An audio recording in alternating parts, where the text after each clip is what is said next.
Hello everyone, welcome to UPSC guide. और आज की डेट है 18 ऑफ दिसंबर।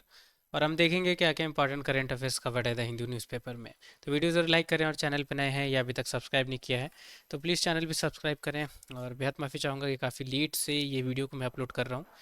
ठीक है, तो चलिए देखते हैं क्या क्या है न्यूज़ में। तो ये एक न्यूज़ इम्पॉर्टेंट है आई, जहाँ पे जो श्रीलंका के प्रेसिडेंट हैं उन्होंने इंडिया में विजिट की है अपनी, राइट। और इंडिया की विजिट के बाद वो चाइना विजिट करेंगे, राइट। तो इसी पे न्यूज़ थी, और इसमें कुछ चीज़ें मेंशन की गई है, जैसे कि महाबोधिनी टेम्पल जो कि गया में है, बोध गया में है, जो कि बिहार में है, वहाँ इन्होंने अपनी विजिट की। तो इस टेम्पल के बारे में देखेंगे। और दूसरी चीज़, ये आईएमएफ यानी इंटरनेशनल मॉनेटरी फंड के बारे में भी बात की गई है, क्योंकि अभी श्रीलंका गवर्नमेंट ने कुछ वहाँ से कुछ फंड्स मोबिलाइज किए हैं, राइट, इंटरनेशनल मॉनेटरी फंड से। तो ये दो चीज़ें हैं मेंशन, जिसे हम देखेंगे। तो सबसे पहले हम महाबोधिनी टेम्पल यानी ग्रेट अवेकनिंग टेम्पल के बारे में देखेंगे। तो ये इम्पॉर्टेंट क्यों है? क्योंकि ये यूनेस्को की वर्ल्ड हेरिटेज साइट में है। इंडिया की वर्ल्ड हेरिटेज साइट है उसमें से एक है, ठीक है। कहाँ लोकेटेड है? तो ये बोध गया बिहार में लोकेटेड है। और ये इम्पॉर्टेंट इसलिए है क्योंकि माना जाता है कि जो गौतम बुद्धा थे, उन्होंने अपनी एनलाइटनमेंट इसी टेम्पल में अटेंड अटेन किया हुआ था, ठीक है। और ये जो टेम्पल है, इसमें बहुत सारी ऐसे भी एलिमेंट्स हैं जो कि अशोका पीरियड की भी टाइम की हैं। और इसमें बहुत इंपॉर्टेंट एक देख सकते हैं आप, डायमंड थ्रोन, ठीक है, जो कि माना जाता है कि ये अशोका की थ्रोन थी, अशोकन जो मौर्यन पीरियड थी उस समय, ठीक है, जो कि इस्टेब्लिश की गई थी बोधि जो ट्री है उसी के फुट पे, ठीक है। उसी की दूसरी नेम है, यानी जो डायमंड थ्रोन है उसी की दूसरी नेम वज्रासना है, ठीक है, जो कि बिल्ड की गई थी अशोका एम्परर के द्वारा 250 एंड 233 BCE में। बस ओवरऑल ये पता होना चाहिए कि डायमंड थ्रोन ये महाबोधि टेम्पल में है, ठीक है।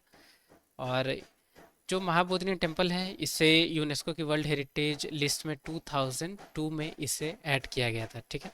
इससे ज़्यादा और डिटेल इसमें समझने की ज़रूरत नहीं है, बस ये हमें पता होना चाहिए कि लोकेटेड कहाँ है, ठीक है। और अशोका या मौर्यन पीरियड से ये रिलेट रखती है। दूसरी चीज़, इसे कब यूनेस्को की वर्ल्ड हेरिटेज लिस्ट में ऐड किया गया। अब हम बढ़ेंगे आगे। अब हम देखते हैं ये इमेज और समझने की कोशिश करेंगे कि कैसी ये दिखती है टेम्पल। तो ये आप देख सकते हैं, यही है महाबोधिनी टेम्पल, ठीक है। अगर आपने विज़िट किया होगा तो आपको पता होगा, बहुत ही सुंदर है ये। वैसे मैंने पर्सनली इसे विज़िट किया हुआ है, तो मैंने जितने भी इसकी फीचर्स है सारी बहुत ही गौर से मैंने एनालाइज किया हुआ है। काफ़ी अच्छी और बहुत ही यूनिक टाइप की टेम्पल है। आप ज़रूर एक बार विज़िट करें। अगर आप बिहार से हैं या बिहार जो स्टेट है उसके आसपास से हैं, तो प्लीज़ आप एक बार विजिट करें। बहुत ही डेडिकेटली इसे बनाई गई है, ठीक है। अब हम बढ़ेंगे आगे। अब हम इंटरनेशनल मॉनेटरी फंड के बारे में देखेंगे, आईएमएफ। ये मेजर फाइनेंशियल एजेंसी है यूनाइटेड नेशन की, ठीक है, और एक इंटरनेशनल फाइनेंशियल इंस्टीट्यूशन है। इसकी हेडक्वार्टर्स कहाँ है? तो वॉशिंगटन डीसी में है। और आईएमएफ को कहा जाता है ग्लोबल लेंडर ऑफ लास्ट रिडॉर्ट। किसके लिए? तो नेशनल गवर्नमेंट्स के लिए। अब ग्लोबल लेंडर की बात की जा रही तो आईएमएफ है, पर अगर इंडिया के अंदर अगर मैं बात करूं कि लेंडर ऑफ लास्ट रिजॉर्ट कौन है, तो आप मुझे प्लीज़ कमेंट बॉक्स में बताएं, ताकि मुझे भी पता चले कि आपको पता है ये चीज़, ठीक है, इकोनॉमी से ये रिलेटेड है। तो ट्राई करें आंसर करने की। इस्टेब्लिश कब हुई है आईएमएफ? तो ये 1945 में हुई है, ब्रेटन वुड्स कॉन्फ्रेंस के द्वारा इसे लाई गई थी, जहाँ 29 मेंबर्स ने इसे स्टार्ट किया था, ठीक है, वर्ल्ड वॉर 2 के बाद। अब तो बहुत सारी कंट्रीज इसके अंदर है, राइट। अब काम कैसे करती है? तो कोटा सिस्टम के बेसिस पे आईएमएफ वर्क करती है। जैसी कंट्री कंट्रीब्यूट करेगी, वैसी वो वहाँ से बोरो कर सकती है उतने फंड्स, ठीक है। और क्या प्राइमरी फंक्शन है इंटरनेशनल मॉनेटरी फंड की? तो जो फॉरेन फिक्स एक्सचेंज रेट है उसे ये देखती है। दूसरी चीज़, शॉर्ट टर्म कैपिटल चाहिए होगी अगर कोई गवर्नमेंट को बैलेंस ऑफ पेमेंट से लड़ने के लिए, ठीक है, तो वो प्रोवाइड होती है आईएमएफ से। या कोई और सी भी ऐसी अगर इकोनॉमिक ग्रोथ वाली अगर कोई प्रोजेक्ट है इंफ्रास्ट्रक्चर की, वो सारी चीज़ों में भी फंड वगैरह अलॉट मोबिलाइज की जाती है इंटरनेशनल मॉनेटरी फंड के द्वारा, ठीक है। इंपॉर्टेंट क्या है कि फंक्शंस क्या है, दूसरी चीज़ कि हेडक्वार्टर्स कहाँ है, कब इस्टेब्लिश की गई थी, ठीक है, इंडिया इसकी पार्ट है कि नहीं, ये आपको पता होना चाहिए। और मैं आपसे रिक्वेस्ट करूंगा, आप मुझे कमेंट बॉक्स में ज़रूर बताएं कि इंडिया इसकी मेंबर है या नहीं। अब बढ़ेंगे आगे। अब ये एक पर्टिकुलर न्यूज़ आई है जहाँ पे बात की गई है कि इंडिया में 22,500 रोहिंग्याज रिफ्यूजीज अभी स्टे कर रहे हैं, ठीक है। और ये बताई गई है United nation high commissioner for refugees के द्वारा, ठीक है। और यहाँ पे ये बताई गई है कि रोहिंग्याज की राइट्स को वायलेट किया जा रहा है इंडिया में, ये सारी चीज़ें यहाँ पे की गई हैं, ये रिपोर्ट के द्वारा बताने की कोशिश की गई है। पर हमारे लिए क्या क्या इंपॉर्टेंट है United nation high commissioner for refugees, ठीक है, इसे अभी देखेंगे। और पता होना चाहिए कि 22,500 रोहिंग्याज अभी हैं इंडिया में, ठीक है। और ये रिजाइड कर रहे हैं अभी इंडिया में। वैसे मेंस वगैरह में आ सकती है अगर इन पे क्वेश्चन आती है तो।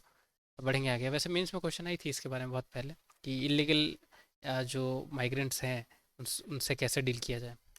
अब हम देखते हैं इसे United nation high commission for refugees के बारे में। ये यूनाइटेड नेशन की एजेंसी है। काम क्या करती है, तो प्रोटेक्ट करती है रिफ्यूजीज़ को, या फोर्सफुली अगर डिस्प्लेस कम्युनिटी है उनको ये एड प्रोवाइड करती है। और स्टेटलेस पीपल रहते हैं उन्हें भी एड और प्रोटेक्ट करने की कोशिश करती है। या जो वॉलंटरली रिपेट्रिएशन होती है या लोकल इंटीग्रेशन की बात हो या सेटलमेंट की बात हो अगर थर्ड कंट्री में, तो वो सारी चीज़ें ये करती है। अब हेडक्वार्टर्स कहाँ लोकेटेड है इसकी, तो जिनेवा स्विट्ज़रलैंड में इसकी लोकेटेड है हेडक्वार्टर, ठीक है, याद रखनी होगी आपको। और ये 1921 से ही एग्जिस्ट कर रही है, पर इसे दोबारा लीग ऑफ नेशंस के द्वारा रिकंस्ट्रक्ट किया गया था 1950 में, ठीक है। तो क्रिएट की गई थी 1921 में ही इसे लाई गई थी, पर दोबारा से इसे रिक्रिएट कब की गई, तो 1950 में। इंपॉर्टेंट क्या है, पता होना चाहिए कि यूनाइटेड नेशन की एजेंसी है या नहीं, ठीक है। काम क्या करती है, हेडक्वार्टर्स कहाँ है, ठीक है। अब इंडिया इसकी मेंबर है या नहीं, ये आपके लिए होमवर्क है, आप मुझे ज़रूर कमेंट बॉक्स में बताएं। कुछ कुछ आपको भी मैं टास्क दे रहा हूँ, ठीक है, ताकि आप अगर उसे गूगल करते हैं या आप उसे सर्च करते हैं तो उससे रिलेटेड दो तीन चार चीज़ें और आपको पता चले, ताकि ये जो आपकी क्यूरोसिटी है वो बढ़े, राइट। और वैसे क्यूरोसिटी बढ़ेगी तो ज़्यादा चीज़ आप अच्छे से अंडरस्टैंड कर पाएंगे, राइट। अब ये एक न्यूज़ आई है जहाँ पे जो हमारे ये नेशनल सिक्योरिटी एडवाइज़र हैं अजीत डोभाल, ये अटेंड करेंगे बीजिंग, ठीक है। क्यों, ताकि इंडिया चाइना की स्पेशल रिप्रेजेंटेटिव वाली टॉक्स है वो सब चीज़ें हो सके। और इसमें न्यूज़ में ये बताएगी कि चाइना के द्वारा ऑनर भी किया गया था कि दोनों कंट्रीज़ के बीच में जो कॉमन अंडरस्टैंडिंग है उसे उसे बढ़ाई गई है रिसेंट टाइम्स में। और ये कहाँ हुई थी, तो ये ब्रिक्स की जो समिट हुई थी इसी साल, उसी में थोड़ी बहुत बातें दोनों कंट्रीज़ की टाई के बीच के रिलेटेड की गई थी। तो हम ब्रिक्स के बारे में देखेंगे क्योंकि वही इंपॉर्टेंट है। तो ये ब्रिक्स क्या है, इंटर गवर्नमेंटल ऑर्गेनाइजेशन है, जो पॉलिटिकल ब्लॉक है, जहाँ पे हर साल गवर्नमेंट यानी जो भी मेंबर्स है ब्रिक्स के वो मिलते हैं और एनुअल समिट करते हैं और मल्टीलैटरल जो भी पॉलिसीज़ होती है उस पर एक दूसरे के साथ कोऑर्डिनेट करते हैं। अब कौन सी कंट्रीज़ हैं ब्रिक्स के अंदर, तो ब्राज़ील है, रशिया है, India, China, south Africa, Iran, Egypt, Ethiopia, United Arab Emirates, ठीक है, ये सारी कंट्रीज़ हैं। फाउंडिंग कंट्रीज सिर्फ चार ही हैं, ये आपको याद रखनी होगी, ब्राज़ील, रशिया, इंडिया और चाइना। पहली समिट कहाँ हुई थी ब्रिक्स की, तो येकटेरिनबर्ग जो कि है रशिया में, वहाँ हुई थी 2009 में। और साउथ अफ्रीका ने फिर एक साल बाद यानी 2010 में ब्रिक्स को ज्वाइन किया। ईरान, इजिप्ट, इथोपिया और यूनाइटेड अरब एमिरेट्स, ये जो चार कंट्रीज हैं ये आपको याद रखनी है, 2024 में ही इन्होंने ब्रिक्स को ज्वाइन किया है, ठीक है। और ये थोड़ी बहुत फैक्ट्स हैं क्योंकि यूपीएससी ने एक बार ऐसी फैक्ट्स भी पूछी हुई थी, इसलिए इसके बारे में भी हमें देखना होगा। और ब्रिक्स वैसे भी इंडिया के लिए बहुत इंपॉर्टेंट है। तो 30% वर्ल्ड की लैंड सरफेस ब्रिक कंट्री के द्वारा कवर की जाती है और 45% ग्लोबल पॉपुलेशन, ठीक है। अगर टर्म ब्रिक की बात की जाए तो ये किसी कंट्री के द्वारा नहीं दी गई है, कोई मेंबर कंट्री के द्वारा ये नहीं दी गई थी, ये एक पब्लिकेशन आई थी building better global economics brick, ये जिम ओ'नीली के द्वारा लाई गई थी। इसी के द्वारा ये सबसे पहले ब्रिक टर्म को कॉइंड किया गया इनके द्वारा।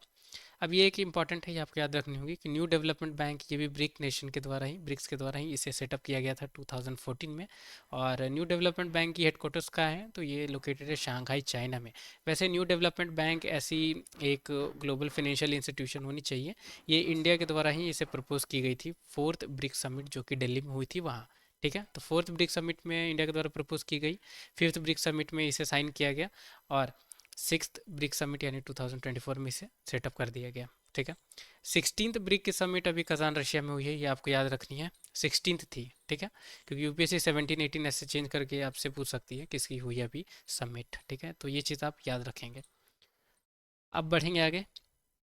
ये पर्टिकुलर एक न्यूज़ है जहाँ पे स्टारलिंक डिवाइस के बारे में बात की गई थी कि जो स्पेस एक्स की एक स्टारलिंक प्रोजेक्ट है, राइट, उसी की एक डिवाइस को सीज किया गया था मणिपुर में। और इलॉन मस्क जो कि जिनकी जो कंपनी है स्पेस एक्स की जो सीईओ है, राइट, उनसे बात की गई कि ऐसी डिवाइस कैप्चर की गई है, ये उनकी है ये नहीं, तो इलॉन मस्क के द्वारा ये बताया गया कि ये उनकी स्टार लिंक डिवाइस नहीं है, ये उसी जैसी फेक या फॉल्स स्टारलिंक सैटेलाइट बीम्स हैं, ठीक है। तो ये बताई गई। अब स्टारलिंक क्या है प्रोजेक्ट, तो ये हम यहाँ समझ लेते हैं। तो स्टारलिंक क्या है, ये सैटेलाइट इंटरनेट कॉन्स्टेलेशन है जो कि ऑपरेट की जाती है स्टारलिंक सर्विसेज, यानी जो इलोन मस्क की कंपनी है स्पेस एक्स उनके द्वारा, ठीक है। तो ये इंटरनेशनल टेलीकम्युनिकेशन प्रोवाइडर के जैसे ये है स्टारलिंक सर्विसेज, ठीक है, जो कि लॉन्च की गई थी 2019 में।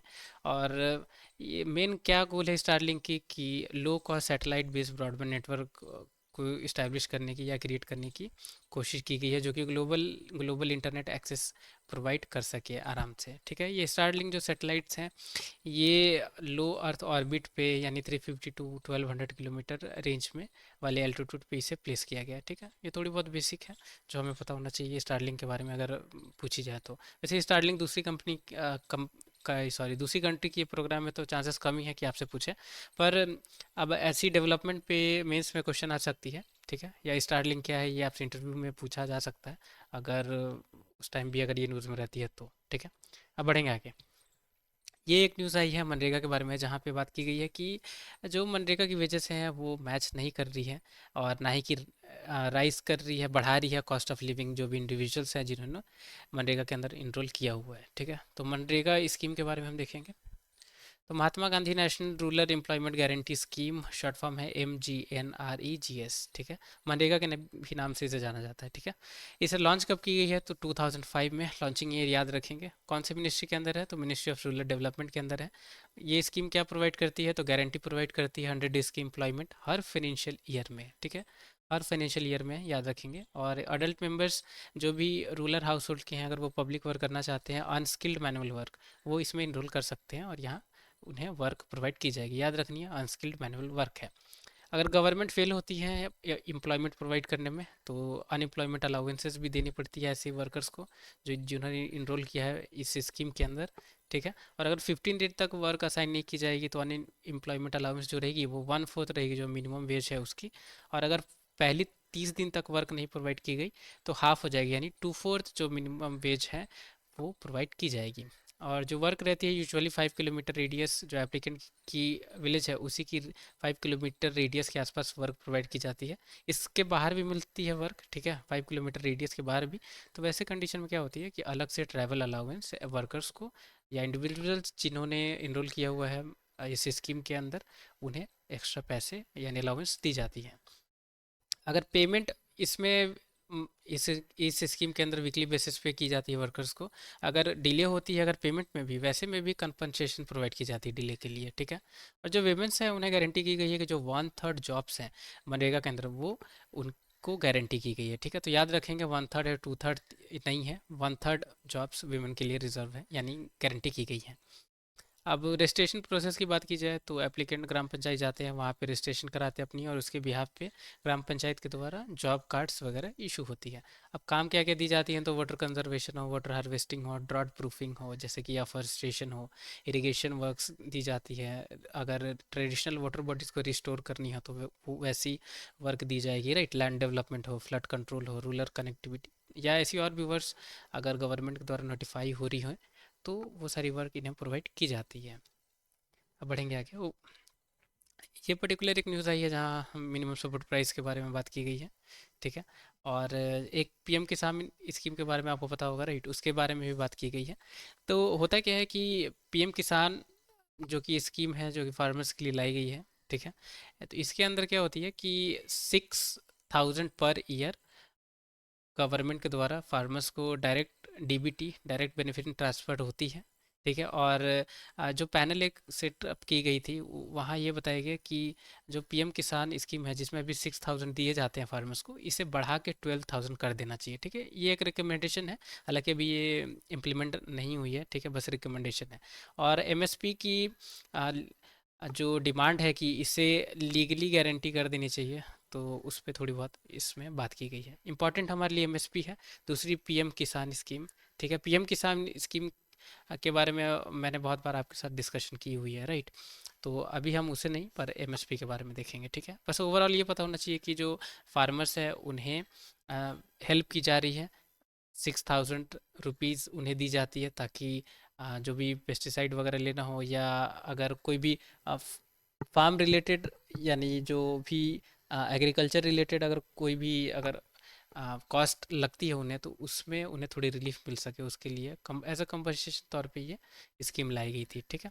वैसे पीएम किसान के बारे में डिटेल्स में अलग सेपरेट वीडियो बना दूंगा, तो आप उससे ज़रूर वॉच करें। ठीक है। अभी हम एमएसपी के बारे में देखेंगे।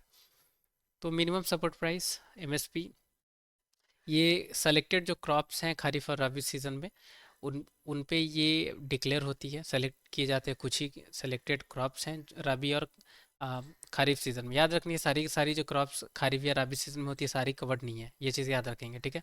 हर जनरली जो कटौती और बुनाई है, यानी सोविंग और प्लांटिंग सीजन से पहले ये अनाउंस होती है। ठीक है। ये क्यों स्कीम लाई गई है, ताकि फार्मर्स की गारंटी, सॉरी, फार्मर की जो मिनिमम प्रॉफिट है उसे सेफगार्ड किया जा सके। ठीक है।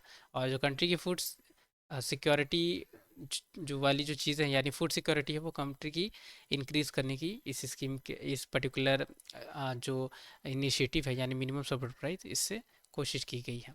अब मिनिमम सपोर्ट प्राइस इनिशियली क्यों लाई गई थी, ताकि फार्मर्स को हेल्प किया जा सके, ताकि वो ऐसी टेक्नोलॉजी को अडॉप्ट करे जिससे जो प्रोडक्टिविटी है, एग्रीकल्चर प्रोडक्टिविटी बढ़े। पर बाद में इसे 2000 के बाद में इसे फार्मर इनकम स्कीम के तहत इसे कन्वर्ट कर दिया गया। ये चीज़ एडिशनल पता होना चाहिए। अब सेम चीज़ है कि मिनिमम सपोर्ट प्राइस डिक्लेयर होती है हर 2 साल पे, सॉरी, हर 2 साल पे नहीं, साल में 2 बार। ठीक है। MSP is declare twice a year. और मिनिमम सपोर्ट प्राइस को कौन फिक्स करता है, तो ये जो रिकमेंडेशन होती है commission for agriculture cost and prices, इनकी रिकमेंडेशंस पे एमएसपी को फिक्स किया जाता है। ठीक है। तो अब commission for agriculture cost and prices ये क्या है, तो ये एपेक्स एडवाइजरी बॉडी है, जो कि मिनिस्ट्री ऑफ एग्रीकल्चर के अंदर है, याद रखनी है। और जो भी रिकमेंडेशन CACP यानी commission for agriculture cost and prices की होती है, ये रिकमेंड सिर्फ करते हैं। ठीक है। ये बाइंडिंग नहीं होती है, एडवाइजरी होती है। चाहे तो गवर्नमेंट मांग ले इनकी जो भी रिकमेंडेशन है, चाहे तो गवर्नमेंट चेंजेस करे या नहीं भी मान सकती है। ठीक है। क्योंकि वो सिर्फ ये बाइंडिंग नहीं है गवर्नमेंट पे, सिर्फ ये एडवाइजरी टाइप की अपनी रिकमेंडेशन देती है। अब मिनिमम सपोर्ट प्राइस को इम्प्लीमेंट कौन करता है, तो हमें पता होना चाहिए। Food agri corporation of India, FCI, और national agriculture cooperative marketing federation. तो ये 2 बॉडी हैं, बहुत इंपॉर्टेंट है, याद रखेंगे, जो इम्प्लीमेंट करते हैं minimum support price state level पे। ठीक है। इम्प्लीमेंटिंग एजेंसी ये है। मिनिमम सपोर्ट प्राइस को आप कह सकते हैं फिक्स कौन करता है, यानी रिकमेंडेशन कौन देता है कि ये फिक्स होनी चाहिए प्राइस, तो वो commission for agriculture cost and prices के द्वारा की जाती है, जो कि एपेक्स एडवाइजरी बॉडी है। ठीक है। एडवाइजरी बॉडी है। अब क्या क्या कमोडिटी है वो हम यहाँ देख सकते हैं। टोटल 23 कमोडिटी है जो कि MSP के द्वारा कवर्ड की गई है, और इंक्लूडिंग FRP जो शुगर के निकली होती है, राइट। अब क्या क्या है MSP के अंदर, तो सीरियल है, पल्सेस है, ऑयल सीड है, और कमर्शियल क्रॉप्स। ठीक है। सीरियल्स के अंदर क्या क्या है, तो पैडी, वीट, मेज, सौग्राम, पेरल, मिलेट, बार्ले, रागी। और पल्सेस के अंदर तो चिकपी, ग्राम या ग्रामी, तुर, मूंग, उड़द, और लिंटल। और ऑयल सीड्स की अगर बात की जाए, तो ऑयल सीड्स के अंदर क्या क्या कवर्ड है, तो peanut, rapeseed, soybean, sesame, sunflower, safflower, niger seeds. और कमर्शियल क्रॉप्स के अंदर क्या क्या कवर्ड है, तो कोपरा, शुगर केन, कॉटन, रॉजूट।